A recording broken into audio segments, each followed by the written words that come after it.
User-friendly na magaan pa sa bulsa ang innovation ng isang grade 11 student na layong makatulong lalo sa mga nahihirapan sa pag-akyat ng hagdan.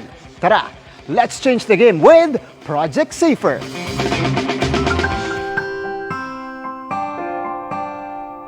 Sa mga may motor impairment, senior citizens, o iyong recovering from injuries.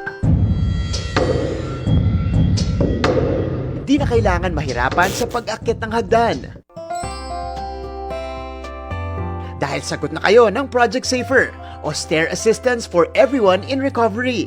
Developed by George Lian Tizon, isang grade 11 student ng Taguig Robotics Team. User-friendly na, magaan pa umano sa bulsa.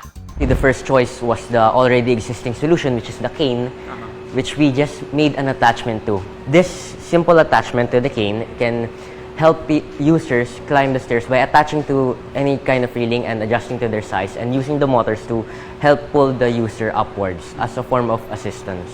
Pinag-aralan ng developer kung paano may incorporate ang proyekto sa stair railing in consideration with weight capacity, speed, at terrain adaptability ng user. At para magawa yan, nagkabit sila ng gripping mechanism. At meron din niyang powerful motor for necessary support.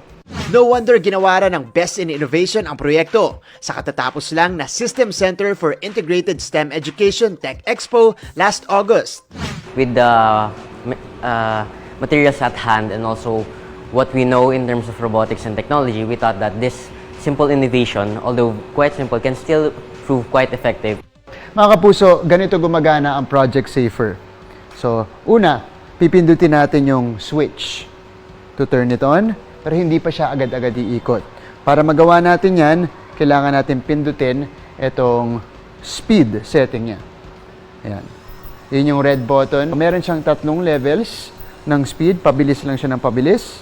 Ilalagay lang natin siya in between. Ito na natin ilulusot yung railing.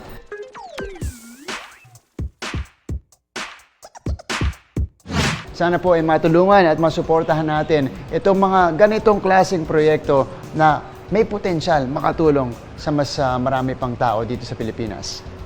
Para sa GMA Integrated News, ako si Martin Javier. Changing the game!